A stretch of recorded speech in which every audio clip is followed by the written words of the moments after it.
우리 함께 기도하겠습니다. 하나님, 은혜 찬양대의 찬양을 받아주시니 감사합니다. 주님께서 이 찬양 가운데에 우리 온 성도들의 마음을 모아 함께 찬양한 줄을 믿사오니 너는 내 것이라 말씀하시는 그 하나님의 음성에 감사함으로 믿음으로 나아가는 우리 귀한 성도님들이 되게 하여 주시옵소서. 참으로 저 찬양을 부를 때에 또 얼마나 더 연습을 했겠습니까? 또 암기를 했겠습니까? 아버지 하나님, 주님께서 영광 받아주셔서 우리들의 모든 삶이 오직 주님만을 위해서 쓰임받는 우리 은혜 찬양대와 우리 온 산부 성도님들이 되게 하여 주시옵소서.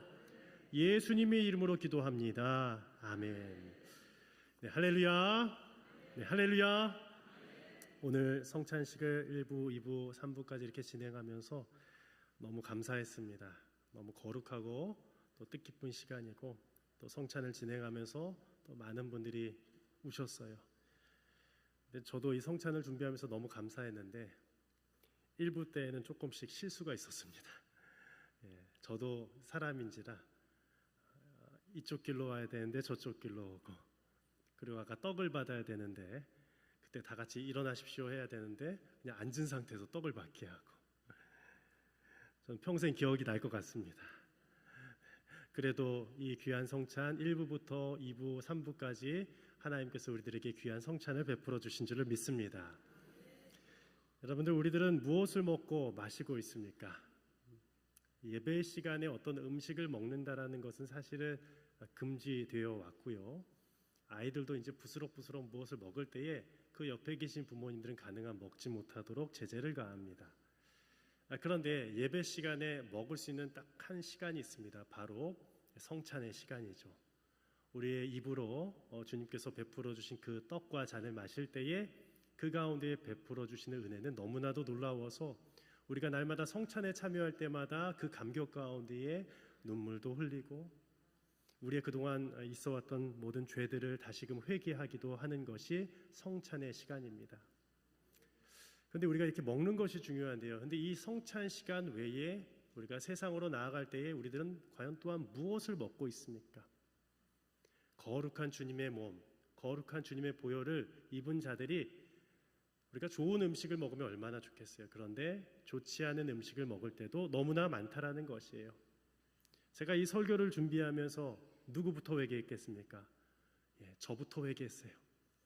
저도 바쁠 때면 평소에는 잘 먹다가 너무 분주하면 끼니를 거르지 않고 가능한 패스트푸드나 이런 걸 먹으려고 하는데 1년에 몇 번이긴 합니다만 많지는 않습니다. 그때마다 내 몸 가운데에 이게 좀 건강에 더 좋을까라는 생각을 하게 돼요. 그런데 어떤 분들이 그 리플에다가 이렇게 달았어요. 그냥 감사함으로 먹고 마시면 건강에 그렇게 크게 해가 안 됩니다라고 또 이렇게 리플을 다시더라고요. 여러분들은 어떻게 생각하세요? 그 유명한 워런 버핏도 그 햄버거를 평생토록 그렇게 먹었는데 건강하게 지금까지 살아가고 있다고 하는데요. 영국의 유니버시티 칼리지의 런던 병원의 감염병 전문의인 크리스 반 톨레긴이라는 사람이 있는데요. 그가 쓴 책 초가공식품, 음식이 아닌 음식에 중독되다라는 책에 보면 이렇게 기록합니다. 지난 150년 동안 음식은 더 이상 음식이 아니게 됐다. 우리는 새로운 분자를 이용해서 만든 음식을 먹기 시작했고 우리의 역사에서 한 번도 접해보지 못한 과정을 이용해서 만든 음식이라 부를 수도 없는 물질을 먹기 시작했다라고 글에 쓰고 있어요. 참 그렇습니다. 여기서 만든 것은 새로운 분자를 이용해서 만든 음식들이 있다라는 것이에요. 저도 어릴 적에 불량식품들을 많이 먹었습니다. 여러분들 혹시 기억나세요? 모르겠어요. 그것을 이제 파는 분들도 계시죠. 땡로라고 아세요? 땡폴 땡입니다. 아시겠죠? 이렇게 불량식품이 있었어요. 그것을 제가 사다가 먹으면 그때는 너무 맛있었어요. 그리고 여러분들 어르신들은 또 쫀쫀이라는 거 아실 겁니다. 쫀쫀이 아시죠? 저 좋아합니다. 한번 추억의 쫀쫀을 함께 나누고 싶기도 한데, 근데 그 음식을 먹을 때마다 너무 맛있었어요. 그런데 거기에도 분명히 이 화학 조미료가 분명히 담겨져 있다는 것이에요. 그래서 제가 그것을 무조건 사 먹지 말라라는 것은 아니에요. 오늘 설교 시간이.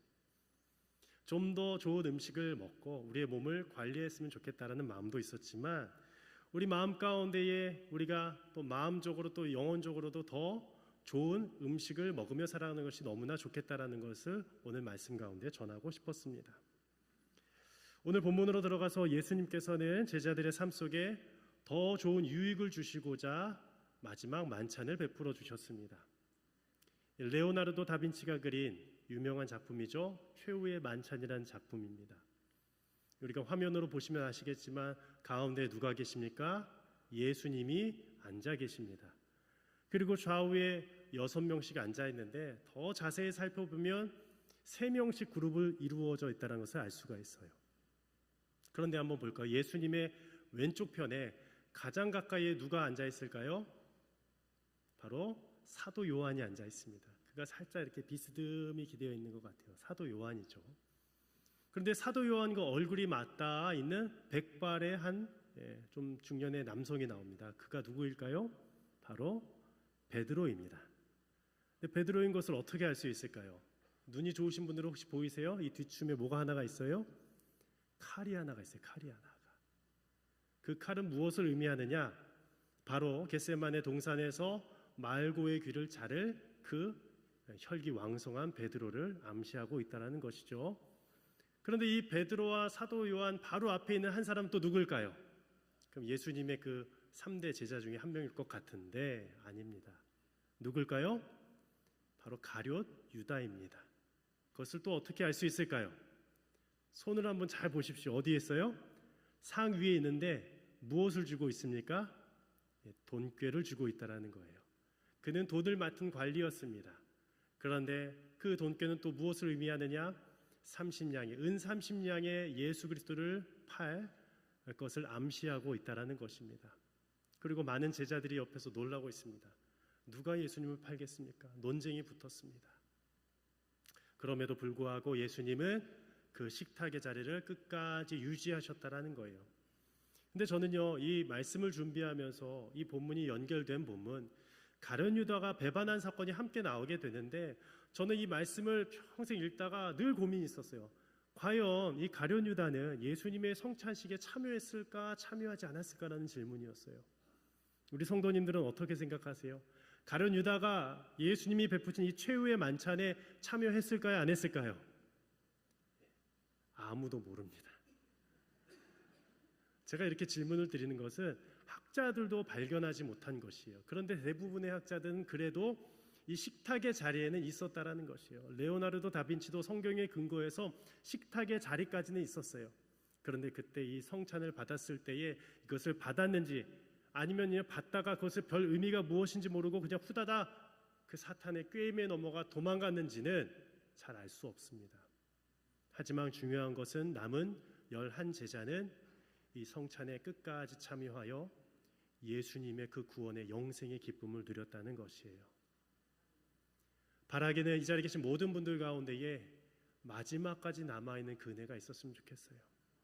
물론 우리가 고난주간을 이제 앞두게 되면요, 도망가 버린 제자들에 대해서 또한 말씀을 나눌 겁니다. 그럼에도 불구하고 이 성찬의 자리 가운데에 초대하여 주시고 우리를 인도해 주신 그 예수님의 은혜와 사랑을 경험하는 복되고 아름다운 이 시간이 되기를 소망합니다. 그렇다면 예수님께서는 이 마지막 식사를 제공하셨을 때의 마음이 어떠셨을까 생각을 해보게 되었어요. 마음이 저려오셨을 거예요. 마음이 짠하셨을 겁니다. 왜냐하면 마지막 식사이기 때문이에요. 여러분들 한번 상상을 해보겠습니다. 우리 어르신들 가운데에도 이게 왠지 마지막 식사일 것 같아서 생각이 들어서 자녀 손들을 다 불러다가 함께 식사를 한번 한다고 한번 생각을 해보십시오. 마음이 편하겠습니까? 편하지만은 않아요. 마음이 무거울 겁니다. 그런데 예수님은 이것을 아심에도 불구하고 하나님께서는 그 예수님을 통하여 마지막까지 이 성찬을 진행하게 하셨다라는 것이에요. 그런데 예수님은 마지막 식사만 제공한 것이 아니었어요. 공생의 처음부터 마지막까지 식탁의 교제를 이루신 분이 예수님이셨습니다. 제자들과 함께 살아가시면서 날마다 먹고 마시셨습니다. 그런데 또 제자들과만 식사의 교제를 나눈 것이 아니었어요. 누구와도 나누셨느냐? 바로 세리와 죄인들과도 식사를 하셨다라는 것이에요.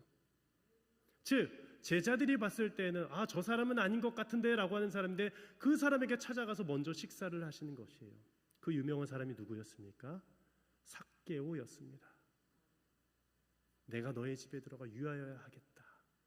주님은 그렇게 들어가셨어요. 날마다 그 집을 방문해서 식사하시고 함께 떡을 떼시고 잔을 함께 드신 분이 우리 예수님인 줄을 믿습니다. 누가복음 7장 34절의 말씀입니다. 여러분들이 한번 읽어주실까요? 인자는 와서 먹고 마심에 너희 말이 보라 먹기를 탐하고 포도주를 즐기는 사람이요 세리와 죄인의 친구로다 하니. 누가복음 말씀에도 분명히 기록되어 있지만 예수님은 먹고 마시는 것을 즐겨했어요. 왜 그랬느냐? 그게 예수님의 사역이기 때문이에요.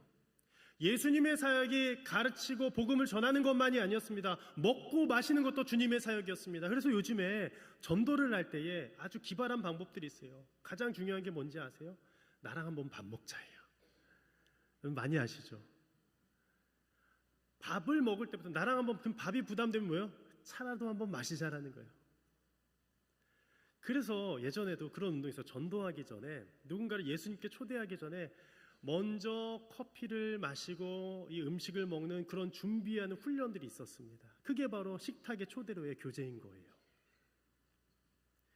이 전도서 말씀 가운데에도 예수님은 이 말씀을 이미 알고 계셨어요. 제가 읽어드리겠습니다. 사람마다 먹고 마시는 것과 수고함으로 낙을 누리는 그것이 하나님의 무엇인 줄 알았도다? 선물인 줄 알았도다. 여러분들 하나님의 선물입니다. 하나님이 직접 베푸신 선물이 먹고 마시는 것이에요.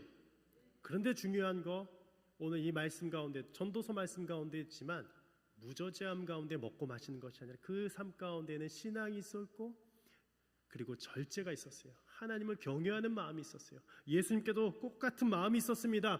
그 마음으로 평생을 살아가셨습니다. 그리고 이제 마지막 만찬을 베푸실 때가 온 것이에요. 제자들은 마지막 이 마가의 다락방에서 뭔가 평소와는 다른 느낌을 받았을 거예요. 너무 진지하시고 진중하시고 깊이 몰두하시는 예수님을 바라보았습니다. 그리고 제자들도 그 성만찬의 자리로 깊이 빠져들기 시작했다는 것이에요. 그렇다면 오늘 말씀을 통해서 이 성찬이 의미하는 바가 무엇인지를 함께 살펴보기를 원하는데, 첫 번째는 우리 함께 읽어보겠습니다. 예수님께서는 우리들에게 참 생명의 양식이 되어 주셨습니다. 여러분들 믿으십니까? 예수님께서 우리들에게 무엇이 되어 주셨어요? 참 생명이 되어 주신 줄을 믿습니다. 이게 핵심이에요. 이 성찬을 베푸는 의미는 그것을 기억하는 것인데, 예수님께서 우리들에게 참 생명이 되어 주셨구나라는 것을 믿는 것이에요. 출애굽기 16장 말씀에 보면 이 출애굽한 백성들이 이제 2년 이제 15일이 지난 상태에 이제 시내 광야에 머물게 되는데 불평과 원망을 쏟아내기 시작했어요. 그것을 하나님께 한 것이 아니라 먼저 모세와 아론에게 불평했습니다. 우리 3절에 이런 말씀이 있었어요. 우리가 애굽 땅에서 고기가마 곁에 앉아있던 때와 떡을 배불리 먹던 때에 여호와의 손에 죽었더라면 좋았을 것을 너희가 이 광야로 우리를 인도해내어 이 온 회중이 주려 죽게 하는도다 라고 되어 있었어요. 백성들이 원망하기 시작했습니다. 무엇이냐? 이제 먹을 것이 없습니다. 그들이 갖고 왔던 모든 음식들이 다 떨어져 가기 시작했어요. 그리고 나서 그 원망을 모세에게 완전히 쏟아내었습니다. 그런데 그 음성을 누가 듣느냐? 하나님이 들으시고 이렇게 말씀하여 주셨어요. 근데 중요한 것은 모세에게 말씀해 주셨어요. 백성들이 아니라. 제가 읽겠습니다. 보라, 내가 너희를 위하여 하늘에서 양식을 비같이 내리리니 백성이 나가서 일용할 것을 날마다 거둘 것이니라. 아멘. 하나님께서는 모세를 통하여 걱정하지 마라, 내가 너희를 위하여, 하나님이 준비하시겠다라는 것이에요. 그런데 이 말씀을 모세가 또다시 전하지 않았습니까? 백성들에게. 그런데 그때 무엇이 잊혀졌을까? 하나님이 주신다는 것이 분명히 얘기되어졌을 텐데 백성들은 하나님이 저 하늘에서 그 만나를 주실 것을 점점 잊어가기 시작했어요. 그 먹는 순간에서도요. 물론 그 순간에는 믿음으로 먹었겠죠. 감사함으로 먹었겠죠. 그런데 또다시 하나님을 잊어버렸다라는 것입니다. 이 말씀을 예수님께서 인용하여 말씀하셨습니다. 요한복음 6장 32절의 말씀인데요. 예수께서 이르시되 내가 진실로 진실로 너희에게 이르노니 모세가 너희에게 하늘로부터 떡을 준 것이 아니라, 모세가 주지 않았다라는 것이에요. 누가 주셨다라는 거예요? 내 아버지께서 너희에게 하늘로부터 참떡을 주시나니, 하나님만이 주실 수가 있습니다. 이 성찬을 베푸는 의미가 우리는 목회자와 장로님들은 대표성을 가지고 함께 이 떡과잔을 나누었어요. 근데 우리가 주는 것이 아니에요. 이 성찬에 참여한 자들은 하나님이 주시는 성찬에 참여한 것을 꼭 기억해야 됩니다. 오늘 이 말씀처럼 예수님도 이 오병이어의 사건 이후에 분명히 말씀하셨어요. 모세가 준 것이 아니다. 누가 주냐? 내 아버지께서 이 떡을 너에게 준 것이다 말씀해 주신 것이요. 그리고 나서 35절 말씀 가운데 이렇게 말씀하셨습니다. 함께 읽겠습니다. 시작. 예수께서 이르시되 나는 생명의 떡이니 내게 오는 자는 결코 줄이지 아니할 터이요 나를 믿는 자는 영원히 목마르지 아니하리라. 아멘. 이 예수님은 생명의 떡이신데 이 예수님을 먹는 자만이 결코 어떻게 하겠다? 줄이지 않는 거예요. 배고프지 않는 거예요. 영적으로 갈급하면 해결이 되는 거예요. 따라서 오늘도 영적으로 갈급한 분들이 계십니까? 이 성찬에 참여할 때에, 이 예배를 드릴 때에 채워주시는 그 주님을 만나시길 바랍니다. 세상적으로 소망이 없어요. 세상을 보면 소망이 없지 않습니까? 얼마나 치고받고 싸우고 서로가 옳다하고 얼마나 소망이 없어요. 오직 예수님만이 소망인 줄을 믿습니다. 오직 예수님만 쫓아가시길 바랍니다. 더 예수님을 바라봐야 될 때예요. 기도하면서 느끼는 거예요. 우리가 행동하는 그리스도인보다 더 중요한 게 뭔지 아세요? 기도하는 그리스도인이에요. 행동하기 전에 기도하지 않는 분들이 얼마나 많은지 몰라요. 말씀 읽지 않는 행동만 하는 그리스도인이 너무 많아요. 여러분들 기도하시길 바랍니다. 말씀에 온전히 집중하기를 바랍니다. 생명의 떡이신 예수님만을 바라보기를 바랍니다. 우리가 외칠 수는 있어요. 누구와 만났을 때 나는 이게 싫어. 내가 이거 봤을 때 이건 아닌 것 같아. 토론할 수 있어요. 그런데 예배에 나와서는요. 주님만 바라보는 거예요. 주님만 바라보는 겁니다. 모세가 하늘로부터 떡을 준 것이 아니다. 어떤 목사도 어떤 정치인도 떡을 줄 수가 없습니다. 누구만 줄 수 있느냐? 오직 예수님만이 우리에게 떡이 되신 줄을 믿습니다. 나아가서 우리 두 번째는 예수님께서는 축복과 감사로 마지막 만찬을 가득 채워주셨습니다. 말씀을 함께 읽도록 하겠습니다. 시작. 그들이 먹을 때 예수께서 떡을 가지사 축복하시고 떼어 제자들에게 주시며 이르시되 받으라 이것은 내 몸이니라 하시고 또 잔을 가지사 감사기도 하시고 그들에게 주시니 다 이를 마시매. 아멘. 그들이 먹을 때였습니다. 이미 식사는 진행되고 있었는데 이제 주님이 떡을 가지사 축복하셨다고 돼요. 축사하시고. 근데 이 말씀은 무엇이냐? 축복은 율로게오라고 하는데 이 율로게오는 바로 좋게 말하다라는 것이에요. 즉 축복은 뭐냐? 우리 장로님, 권사님, 집사님 너무 좋아요 라고 이렇게 고백하는 거예요. 누구에게요? 먼저 하나님께.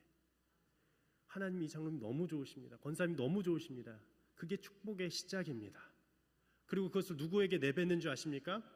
실제로 그 사람에게 이야기하는 거예요. 우리 너무 좋아요. 우리 장로님, 권사님, 집사님 너무 좋으세요. 이 고백부터 주님은 시작하셨다는 거예요. 성찬의 의미는 거기에 있어요. 축복하시고 예수님은 하나님께 기도했어요. 하나님, 우리 제자들 너무 좋습니다. 그런데 이들에게 복 내려 주시옵소서.